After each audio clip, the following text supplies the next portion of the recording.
नमस्कार दोस्तों, मैं विनीत शुक्ला अपने चैनल में आपका स्वागत करता हूं।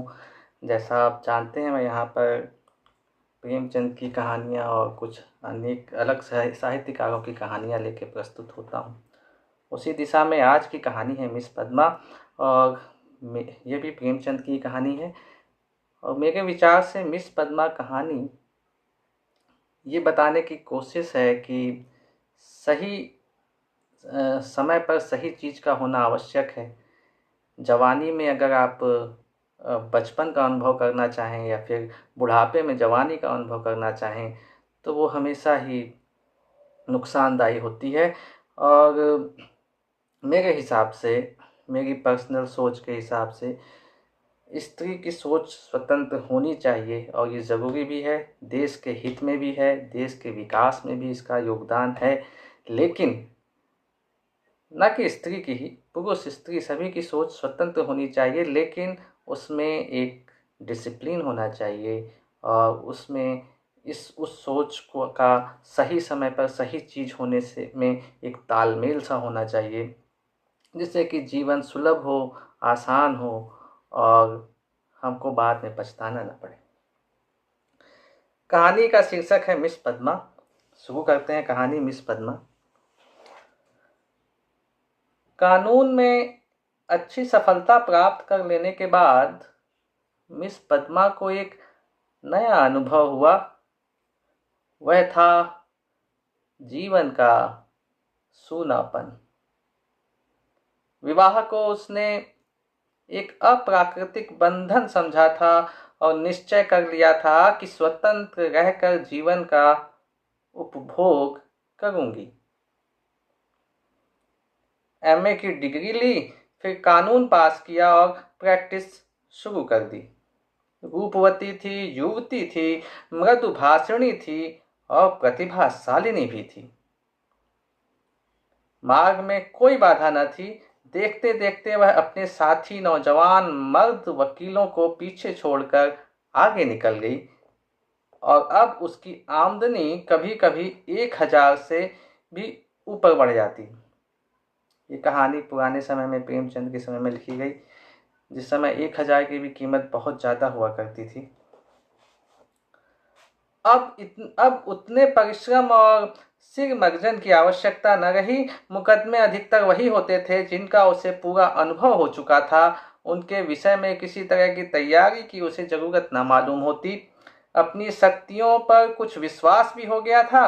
कानून में कैसे विजय मिला करती है, इसके कुछ लटके भी उसे मालूम हो गए थे।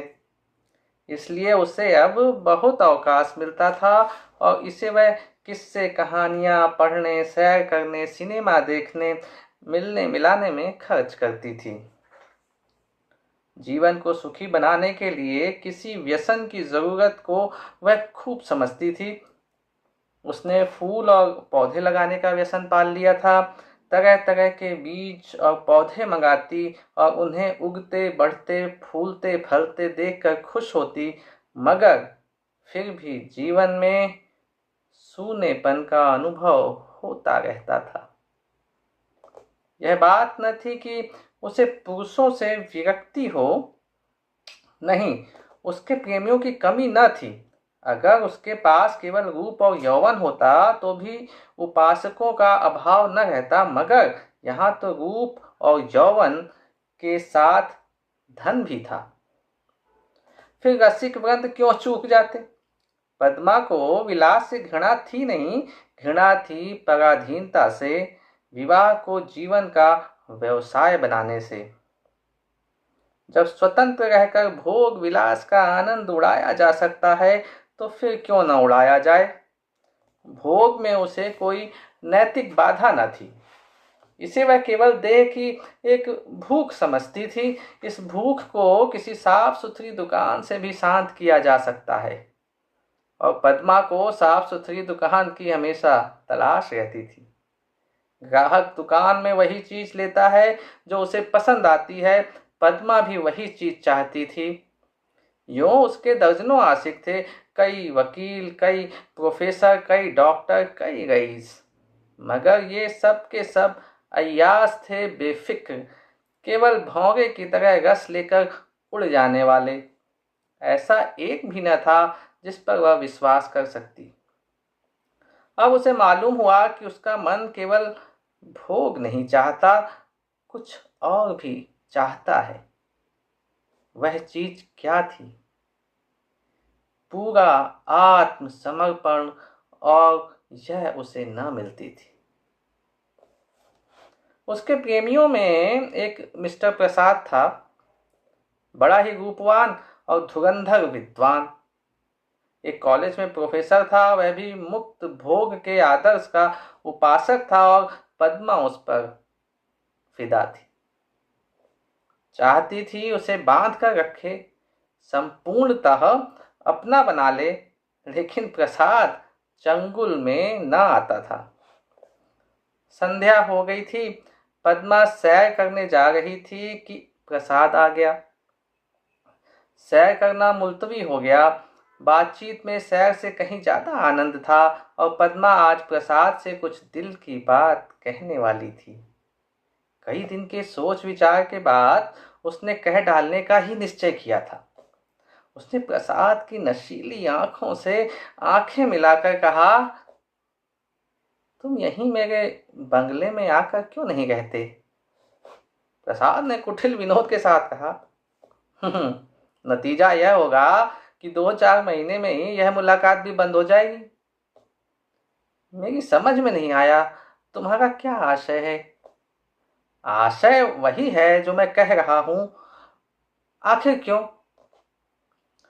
मैं अपनी स्वतंत्रता न खोना चाहूंगा, तुम अपनी स्वतंत्रता न खोना चाहोगी।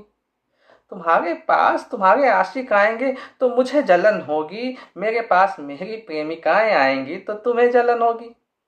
मन मुटाव होगा, फिर वैमनस्य होगा, और तुम मुझे घर से निकाल दोगी। घर तुम्हारा है ही, मुझे बुरा लगेगा ही, फिर यह मैत्री कैसे निभेगी?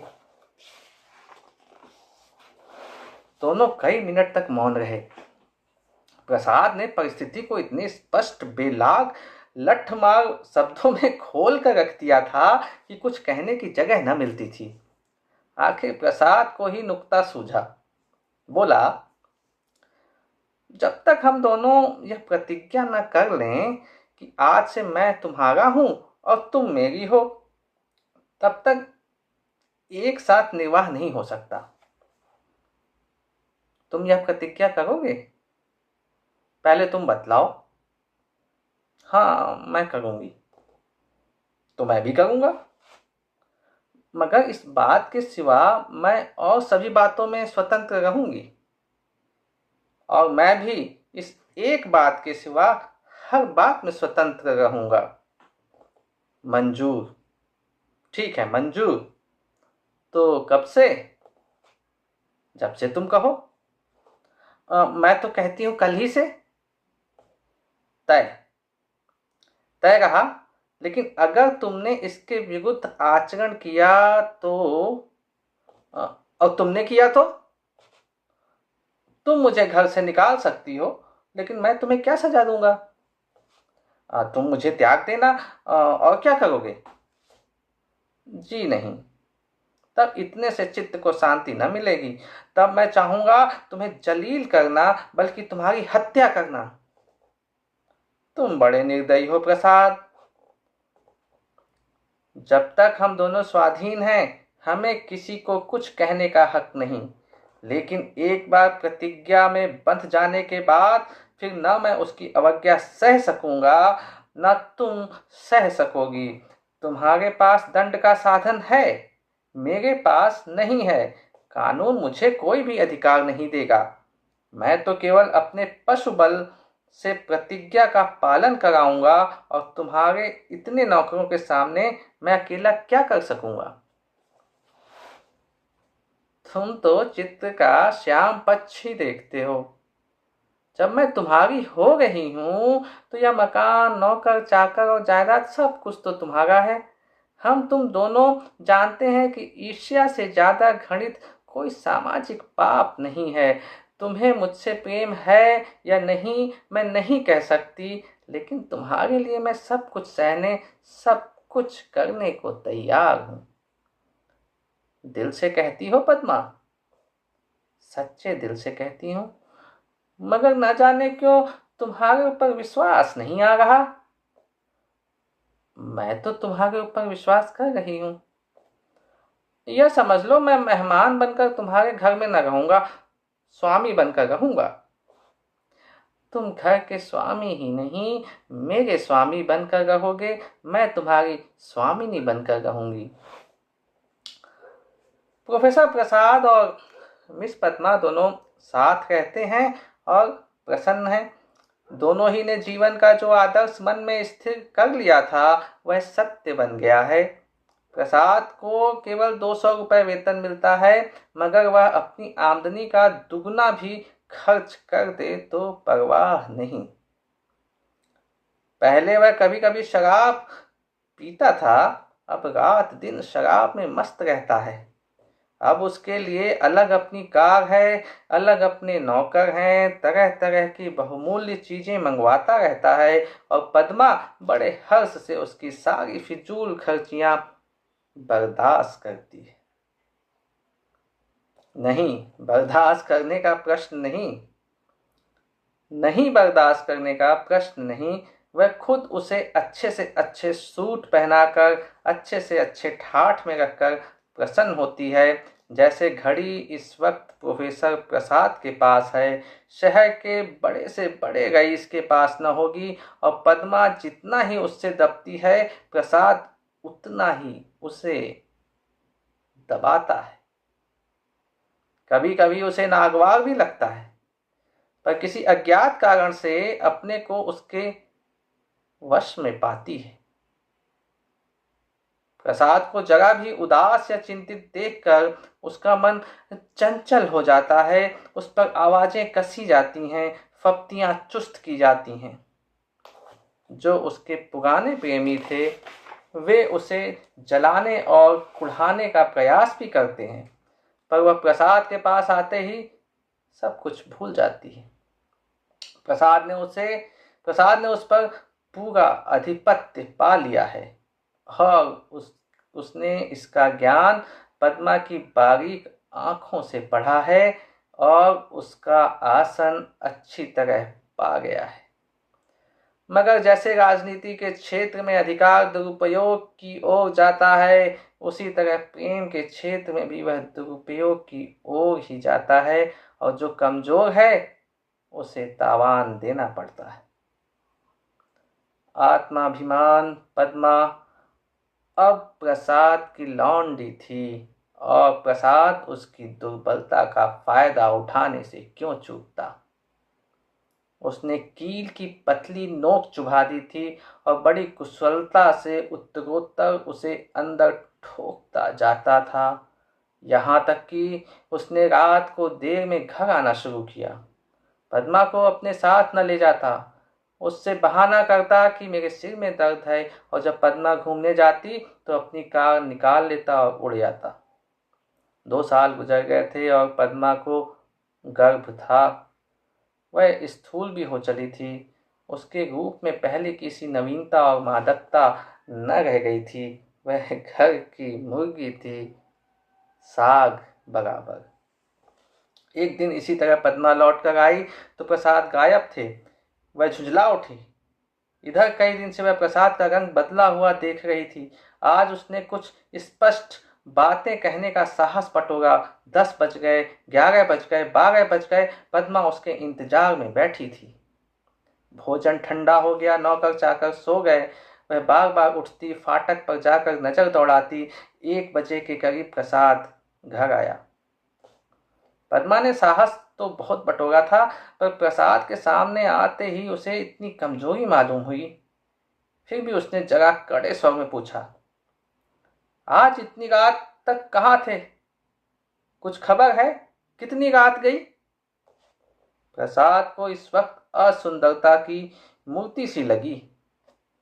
वह एक विद्यालय की छात्रा के साथ सिनेमा देखने गया था। बोला, तुमको आराम से सो जाना चाहिए था। तुम जिस दशा में हो उसमें तुम्हें जहां तक हो सके आराम से रहना चाहिए। पद्मा का साहस कुछ प्रबल हुआ तुमसे मैं जो पूछती हूँ उसका जवाब दो, मुझे जहन्नुम में भेजो तो तुम भी मुझे जहन्नुम में जाने दो। तुम मेरे साथ दगा कर गए हो, यह मैं साफ देख रही हूँ। तुम्हारी आंखों की ज्योति कुछ बढ़ गई होगी। मैं इधर कई दिन से तुम्हारा मिजाज कुछ बदला हुआ देख रही हूँ। मैंने तुम्हारे साथ अपने को बेचा नहीं है। अगर तुम्हारा जी मुझसे भर गया हो तो मैं आज जाने को तैयार हूं। तुम जाने की धमकी क्यों देते हो? यहां तुमने आकर कोई बड़ा त्याग तो नहीं किया? मैंने त्याग नहीं किया है। तुम यह कहने का साहस कर रही हो? मैं देखता हूं तुम्हारा मिजाज बिगड़ रहा है।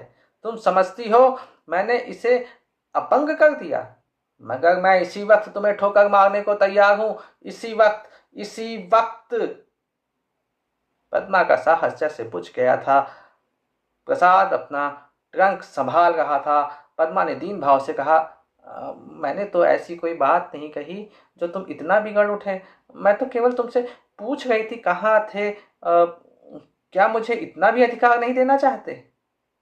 मैं कभी तुम्हारी इच्छा के विरुद्ध कोई काम नहीं करती और तुम मुझे बात बात पर डांटते रहते हो। तुम्हें मुझ पर जरा भी दया नहीं आती? मुझे तुमसे कुछ भी तो सहानुभूति मिलनी चाहिए। मैं तुम्हारे लिए क्या कुछ करने को तैयार नहीं हूं, और आज जो मेरी दशा हो गई है तो तुम मुझसे आंखें फेर लेते हो। उसका कंठ रुंध गया और मेज पर सिर रख कर फूट फूट कर रोने लगी। प्रसाद ने पूरी विजय पाई। पद्मा के लिए मातृत्व तो अब बड़ा ही अप्रिय प्रसंग था। उस पर एक चिंता मंडराती रहती। कभी कभी वह भय से कांप उठती और पछताती। प्रसाद की निरंकुशता दिन दिन बढ़ती जाती थी। क्या करे क्या न करे। गर्भ पूरा हो गया था, वह कोर्ट न जाती थी। दिन भर अकेली बैठी रहती। प्रसाद संध्या समय आता, चाय वाय पीकर फिर उड़ जाता तो 11-12 बजे के पहले न लौटता। वह कहाँ जाता है यह भी उससे छिपा न था। प्रसाद को जैसे उसकी सूरत से नफरत थी। पूर्ण गर्भ, पीला मुख, चिंतित, सशंक, उदास। फिर भी वह प्रसाद को श्रृंगार और आभूषणों से बांधने की चेष्टा से बाज न आती थी। मगर वह जितना ही प्रयास करती उतना ही प्रसाद का मन उसकी ओर से फिरता था। इस अवस्था में श्रृंगार उसे और भद्दा लगता।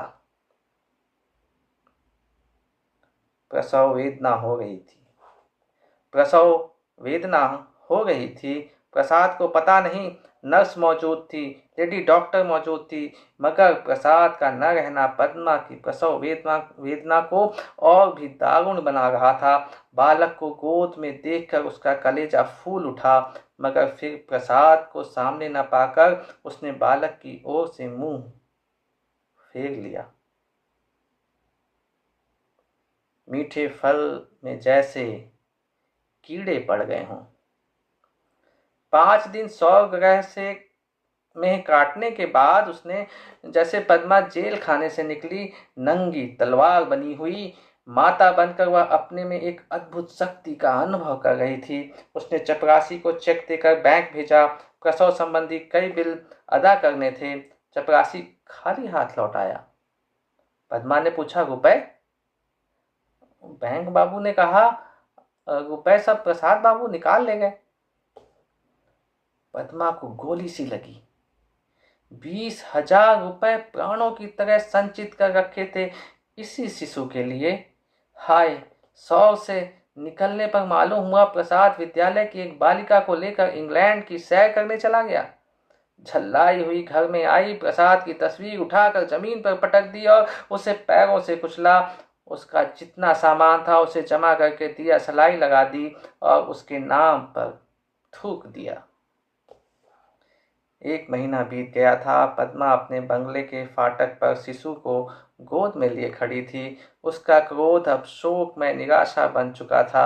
बालक पर कभी दया आती, कभी प्यार आता, कभी घृणा आती। उसने सड़क पर देखा एक यूरोपियन लेडी अपने पति के साथ अपने बालक को बच्चों की गाड़ी में बिठाए लिए जा रही थी। उसने हसरत भरी आंखों से उस खुश नसीब जोड़े को देखा और उसकी आंखें सजल हो गईं। यहीं पर ये कहानी समाप्त होती है। आपको लग रहा होगा ये अचानक से कैसे समाप्त हो गई। तो प्रेमचंद की कहानी कहानियाँ नहीं, एक एक दृष्टांत या फिर एक कह लीजिए एक वाक्य है। कहानियाँ शायद ऐसी ही होती हैं, मुझे साहित्य का इतना ज्ञान नहीं, लेकिन हाँ इससे सीखने को तो काफ़ी मिलता है। तो जीवन में स्वतंत्र रहें और समय का जो है आप सम्मान करें, आदर करें, स्वतंत्र भी रहें, डिसिप्लिन्ड में रहें, बैलेंस लाइफ जीने का पूरा पूरा प्रयत्न करें, लोगों को पहचानने का प्रयत्न करें। इसी के साथ मैं ये एपिसोड, ये कहानी का ये वाला एपिसोड ख़त्म करता हूँ। थैंक यू सो मच मुझे सुनने के लिए। आप मुझे 21 मिनट 7 सेकंड से सुन रहे हैं। अपना बहुमूल्य समय देने के लिए बहुत बहुत धन्यवाद। कहानी अच्छी लगी हो तो लाइक कीजिए, शेयर कीजिए, सब्सक्राइब कीजिए। Thank you so much.